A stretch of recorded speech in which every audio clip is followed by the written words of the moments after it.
I'm taking the house and the company. She can keep her little doll collection. Sebastian's words dripped with arrogance, echoing through the lawyer's polished office like a slap. He leaned back in his leather chair, smirk carved across his face, enjoying the cruel spotlight. Laughter erupted around the table, sharp, cold, mocking. My so-called family treated my inheritance as though it were a comedy routine. I sat perfectly still in my plain black dress, my gaze fixed on my brother as if daring him to meet my eyes. He didn't. He was too busy soaking up their approval. My name is Anna Wells. I'm 32 years old. For the past decade, I've been the engine behind Timber Brewing, our family's construction empire in Portland. While Sebastian parted his way through college and spent his 20s backpacking across Europe on our father's dime, I worked 80-hour weeks. I managed contracts, negotiated suppliers, kept crews paid, kept the company alive. And this was my reward. Anna's always been Daddy's little princess with her dollhouse obsession, Aunt Patricia crooned, pressing a tissue to dry eyes that hadn't shed a tear in years. At least Sebastian understands business. The metallic taste of blood filled my mouth. I'd bitten down on my tongue to keep from exploding. Sebastian, business? The man couldn't tell a 2x4 from a steel beam. He thought a profit margin was just scribbles in the corner of a notebook, but I stayed silent. I'd learned long ago that arguing with this family was like bleeding in front of wolves. They only came in closer. Sebastian tugged at his designer tie, voice smooth with condescension. Don't worry, Anna, you can keep your toys. I'll handle the real responsibilities. Father always said the business needed strength, not sentiment. The smugness in his tone scraped against my bones. Then Mr. Harrison, our family lawyer, cleared his throat. The sound was quiet, but it cut through the laughter like a blade. His lined face betrayed nothing but his eyes sharp. Knowing made my heart fed with anticipation. Actually, he said, his words deliberate, the company was never in your father's name. The room froze. The air conditioner hummed faintly in the silence. Sebastian's smirk faltered, confusion spilling across his features and me. I felt something dark and electric rising inside me. After years of being dismissed, overlooked, shoved into the shadows, I could feel the ground shifting. For the first time, it was their turn to squirm. I straightened in my chair, blood still buzzing in my veins. This was no longer about dolls or respect. This was the moment the Wells family finally learned what I was capable of. Asterisk Sebastian was the golden boy from the start. Star quarterback, homecoming queen on his arm, business school diploma in hand. Even if his grades were nothing to brag about, the family pretended they were stellar.me. While he was basking in glory, I was out on dusty job sites, steel-toed boots caked with mud, learning why the strength of a foundation meant more than the shine of the finish. Anna's good with numbers, my father would say at family dinners, almost dismissively, as if my skill was nothing more than a cute trick like juggling or card tricks at a party. She keeps me organized, but he knew better. Deep down, he saw what I was becoming. When Sebastian announced, fresh out of college, that he needed a year to find himself backpacking across Europe, I didn't hesitate. I took the reins. When $1 million client threatened to walk because of poor communication, I saved the contract. When 3 of our best workers were ready to jump ship to a competitor, I rebuilt the benefits package and kept them loyal. I read blueprints like second language. I knew zoning laws, negotiated with unions, and could walk onto any site and spot trouble before anyone else had a clue. Sebastian? He'd set foot on a job site twice. Both times he complained about the mud ruining his designer loafers. At family gatherings, my father would lift his glass and declare, Sebastian will take over when I retire. He's got the Wells leadership gene. And everyone would nod, smiling like courtiers bowing to a king. I saw through it. His leadership was nothing but laziness dressed up with charm. He could sweet-talk clients over cocktails, but he couldn't read a contract to save his life. He looked sharp in a tailored suit, tossing around buzzwords like synergy and market positioning, but he didn't know the first thing about pouring a foundation or framing a house. Still, I kept pushing. Kept solving, fixing, building. I told myself one day my sacrifices would be undeniable, that they'd finally admit I was the backbone of Timber Brewing, but sitting in that lawyer's office now, watching Mr. Harrison's calm words freeze the room, I realized something. My father had seen it all along. The only question was, what had he done about it? 3 months earlier, in the hospital, I'd held his hand as the machines hummed and beeped around us. Sebastian was off in Miami, networking at a conference that sounded more like a vacation. By the time he landed, the funeral plans were already done. "You've been my right hand all these years," my father whispered in one of his rare moments of clarity. His voice was thin, fragile, but the weight behind it was undeniable. "You understand this business better than anyone." I squeezed his hand, swallowing the lump in my throat. "Don't worry about work. I've got it handled. Everything will be fine." But his eyes, they lingered on the corner of the room, on that weathered leather briefcase he never let out of his sight. There was something he wanted to say, something he wanted me to find. Asterisk. "Anna?" My father's voice had been so faint in that hospital room, I had to lean close to catch it. "Vidal's. Your grandmother's collection. It's not just sentiment." At the time, I thought he meant the family heirlooms, the delicate porcelain faces, the glass eyes that seemed to follow you, the craftsmanship from another century. I'd never liked them, but I respected their history. Still, there had been something heavier in his tone, a weight I hadn't understood. Now, as Mr. Harrison carefully adjusted his glasses and pulled a thick folder from his briefcase, that memory came rushing back. The business ownership Sebastian demanded, his voice cracking like a teenager's. "What do you mean it was never in his name?" Mr. Harrison laid the folder flat on the table. His words came slow, deliberate like hammer blows. 5 years ago, your father transferred full ownership of Timber Brewing to Anna. Since 2019, she has been the legal owner and operator of the company. At his request, the transition was kept confidential. The air shifted, heavy, stifling. I could hear my own heartbeat pounding like a drum in my chest. But outwardly, I was still a mask of calm I perfected over the years. 5 years ago, the same year Sebastian disappeared to Thailand to find his spiritual side, while I was overseeing the largest contract Timber Brewing had ever signed. "That's impossible," Sebastian stammered, though the conviction was already draining from his voice. "I'm his son. I'm supposed to inherit the company." Mr. Harrison didn't even flinch. "What you're inheriting today are your father's personal assets, his house, his investments, and the family heirlooms. The business has belonged to Anna for years." A flicker of satisfaction curled in my chest, cold and sharp. I let the smallest smile touch my lips. Around the table, relatives shifted uncomfortably. Their earlier laughter was gone, replaced by confusion and unease. Sebastian's face turned ashen. For the first time in my life, he looked at me differently, not with superiority or dismissal, but with something far more satisfying. "Fear. This has to be some kind of mistake," he burst out, desperation cracking through his polished tone. "Anna doesn't know how to run a company. She's just the bookkeeper." The words should have cut deep.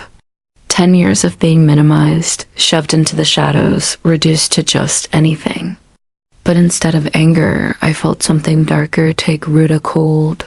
Calculating satisfaction, Mr. Harrison opened the folder wider, revealing page after page of signed, sealed documents.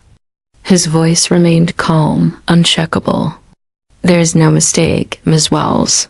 has been the sole owner of Timber Brewing since September 15th, 2019. Your father made the transfer to protect the business from creditors and to secure its future under experienced leadership. His gaze lifted deliberately to me. Experienced management. The words hung in the air like a verdict. And this time, I didn't bother hiding my smile. Asterisk, the words burned sweet in my mouth, though I hadn't even spoken them. Years of Sebastian talking over me in meetings, stealing credit for projects I'd carried from blueprint to ribbon cutting, explaining business concepts I'd mastered before he even knew how to balance a checkbook. This was the taste of justice. But I went to business school. Sebastian's protests cracked like thin glass, as if a degree could outweigh a decade of sweat and sacrifice. I turned my head slowly toward him, my voice low but precise. You mean your MBA from Portland State, the one you barely scraped through with a 2.8 GPA? The program that should have taken 2 years, but somehow dragged into 5 because you kept taking time off to find yourself? Asterisk, the silence that followed was electric. Every eye snapped to me as though I had just grown wings. Aunt Patricia's jaw unhinged. Cousin Jake dropped his coffee cup, porcelain shattering against the hardwood. No one moved to clean it up. Anna. My stepmother Diane snapped, her voice sharp enough to slice the air. That is no way to speak to your brother. You're right, I said, rising from my chair at last. My pulse was steady, my voice cold and precise. I should use his proper title. I turned, locking eyes with Sebastian. As the legal owner of Timber Brewing, I'd like to formally thank you, Sebastian, for your years of minimal contribution. The tremor in his hands betrayed him. The golden boy, the untouchable heir, was unraveling in front of us all. This is ridiculous, he sputtered, but the bravado was gone. His voice wavered. Father would never, he knew I was going to take over. We talked about it all the time. I tilted my head, calm as a blade about to fall. No, Sebastian. You talked. He listened. That's not the same thing. Mr. Harrison cleared his throat politely, his tone returning order to the chaos. Perhaps I should explain the full scope of the transfer. Miss Wells, your father was meticulous in his records. Would you like me to continue? I sat back down, smoothing my dress, a faint smile playing at the corners of my lips. For the first time in years, I felt exactly where I belonged, at the head of the table, not begging for a seat. Mr. Harrison adjusted his papers, voice steady as stone. The transfer included all business assets, contracts, equipment, and intellectual property. Miss Wells also assumed all debts and obligations, which she has managed successfully for the past 5 years. Under her leadership, the company's value has increased by approximately 40%. Sebastian let out a strangled sound, somewhere between a cough and a choke. His face had drained of color, then shifted sickly green. 40% growth. That wasn't luck, and it wasn't a fluke. It was the product of 18-hour days, sleepless nights, and sacrifices none of them had ever cared to see. Now, Mr. Harrison said smoothly, flipping to the next page. Shall we proceed with the distribution of the personal estate? The words fell like a gavel. The reading of the personal assets wasn't a celebration. It was a slow-motion car crash, one they couldn't look away from, no matter how hard they tried. Asterisk. Sebastian straightened when he heard his name in the will again, until Mr. Harrison explained. The family house, the lawyer announced.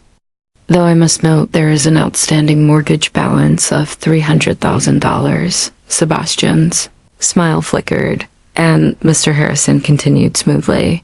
Your father's personal investments? However, these accounts were significantly depleted in recent years to fund certain business ventures and extended travel expenses. Everyone knew what that meant. Sebastian's ventures were failed startups and half-baked schemes. His travel was 6-star resorts disguised as spiritual retreats. Then Mr. Harrison's gaze shifted toward me. The antique doll collection goes to Anna, along with all associated documentation and appraisals. Sebastian barked out a laugh, the sound jagged and bitter. See, I told you she gets the dolls. At least some things make sense. I kept my expression smooth, but inside, a pulse of anticipation lit me up. My father's words echoed in my mind. It's not just about sentiment, Mr. Harrison, I said carefully, my voice steady. Could you elaborate on those appraisals? For the first time, the old lawyer allowed himself a smile, the faintest glint of mischief in his eyes. Certainly. The collection includes 47 pieces, among them several rare Jumeau dolls from the 1870s, and a complete set of early Madame Alexander collectibles. The most recent appraisal, completed just last year, placed the value of the collection at $512,000. The silence was deafening. I could hear someone's stomach growl across the table. Sebastian's laugh died halfway out of his throat. His expression shifted, the dawning look of a man who'd just realized he'd been playing checkers while everyone else had been playing chess. $500,000? Aunt Patricia breathed, as though she couldn't trust her own ears. For dolls? Antique dolls are serious investments, Mr. Harrison explained patiently. Miss Wells's great-grandmother began the collection in the 1920s. Each generation has contributed carefully selected pieces. Your father was especially proud of Anna's knowledge of the history and value of the collection. He glanced at me, and I allowed myself the smallest, sharpest smile. I have been the one listening to my grandmother's stories, polishing porcelain faces, cataloging the history of every figure.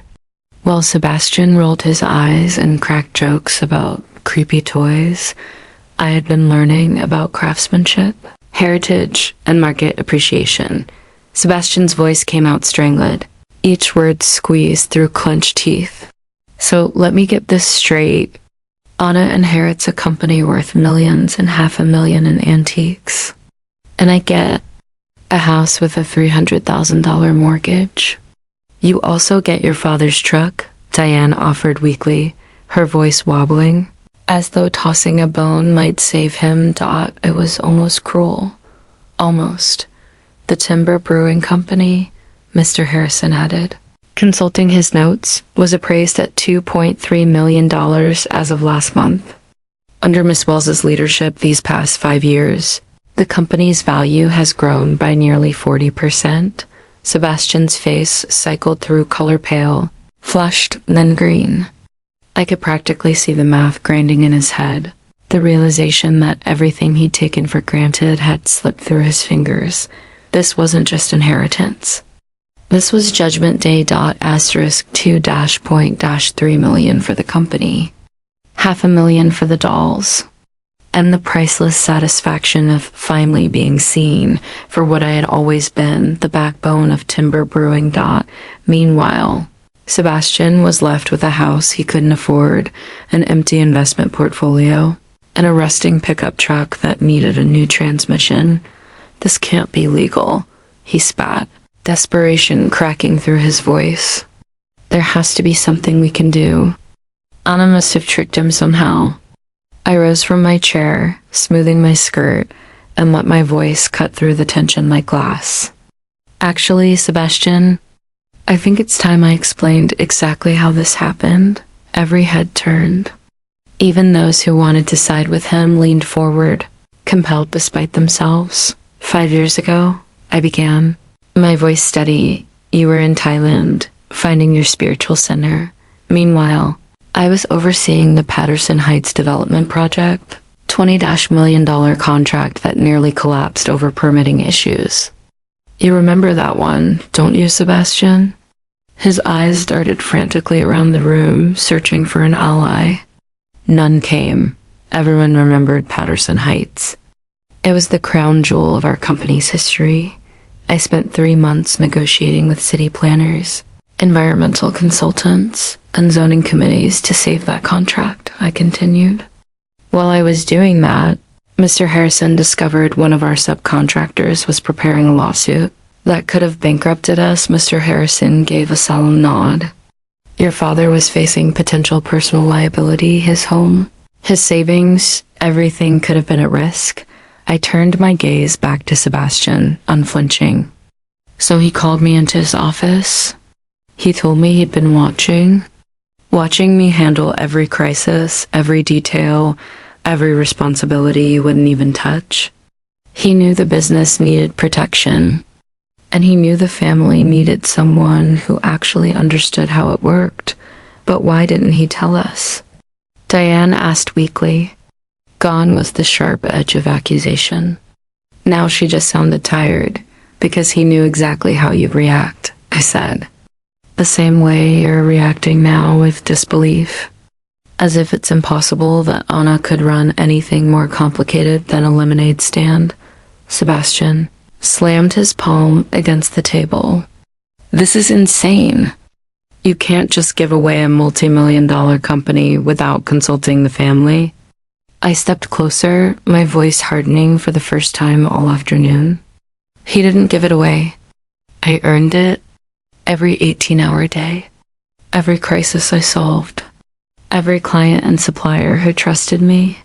While you were posting beach selfies on Instagram, I was making sure our crews had jobs to come back to. From my bag, I drew a thick folder and set it on the table with a sharp thud. 5 years of financials showing company growth under my leadership. Testimonials from clients, suppliers, employees. Documentation of every major decision, every solution, every win. Mr. Harrison's eyes widened faintly as he leafed through the pages. Your father told me you were thorough, Miss Wells, but I didn't realize you kept records this detailed. I met Sebastian's eyes directly, letting the steel in my voice sink in. I learned early in this family that if you want anyone to believe you, you'd better have proof. Too many times I watched someone else take credit for my work. Not anymore. The silence that followed was thick, suffocating. For the first time in my life, I wasn't the overlooked daughter, the bookkeeper, the afterthought. I was the one holding all the cards, and everyone in that room knew it. The silence in the room shifted. No longer shock, but the heavy, sinking quiet of people realizing they'd been wrong all along.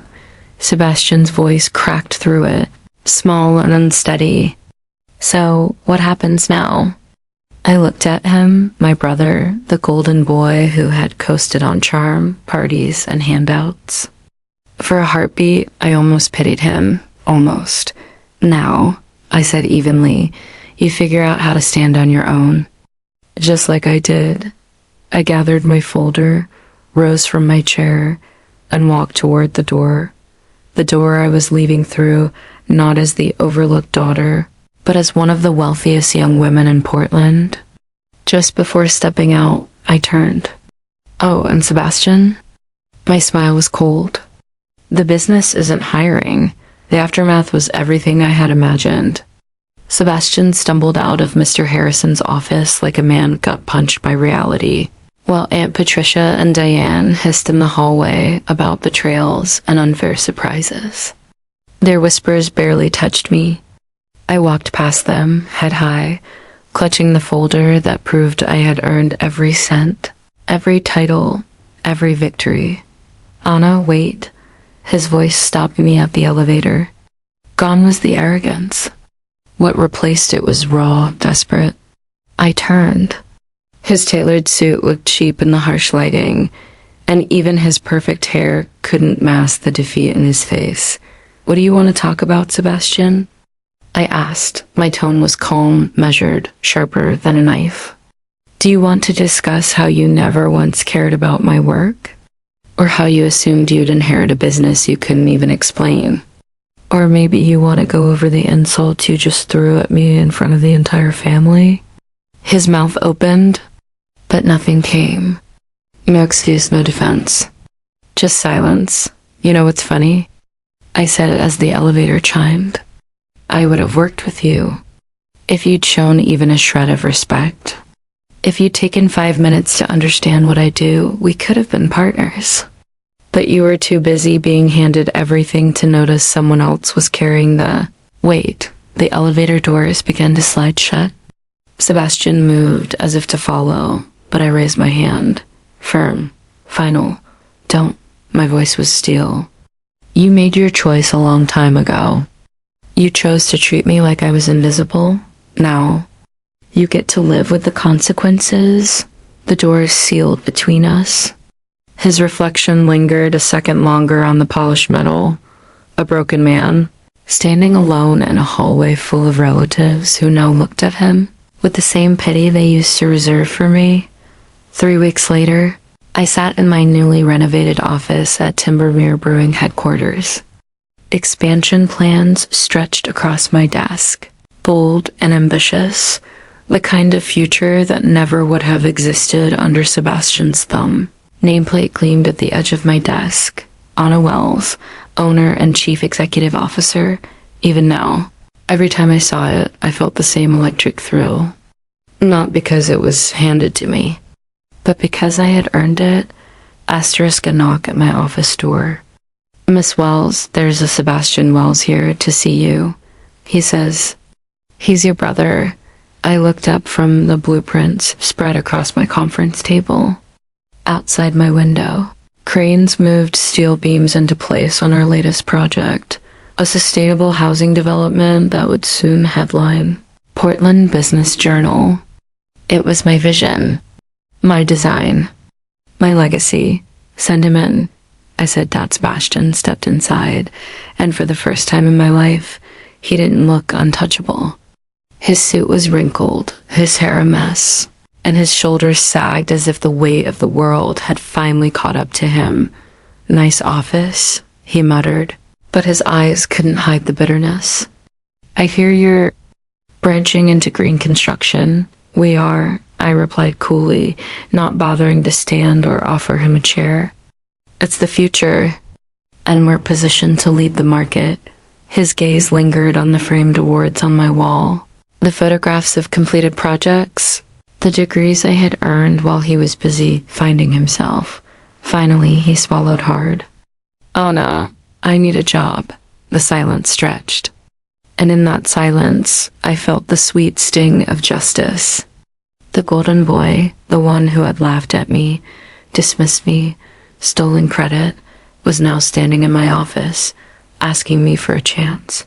I'm sorry, Sebastian, I said softly, and I meant it. But we're not hiring. His jaw tightened, but he said nothing. There was nothing left to say. After the will reading, his downfall spread like wildfire through Portland's business circles. The future heir, exposed as a fraud. The leader everyone expected, revealed to be nothing more than a name. The house he inherited turned into a crushing debt he couldn't sustain. The investments he had relied on, gone. When the doors of real firms stayed shut, he landed at a car dealership, selling sedans while struggling to make mortgage payments on a crumbling property he could never afford. Within 6 months, the house was gone. He moved into a modest apartment, just another man with stories of what could have been, and me. I signed our 4th major expansion contract. Timbermere Brewing flourishing under leadership no one could deny anymore. I thought back to all those years, every insult, every dismissal, every time Sebastian mocked my ambition. What he never realized was that he had trained me. His arrogance forced me to document everything, to sharpen my skills, to build an ironclad case for myself. In the end, Sebastian gave me the greatest gift, the discipline to prove him wrong, because sometimes the most devastating revenge isn't a dramatic takedown. It's letting the world see that the person they underestimated was the one holding the power all along.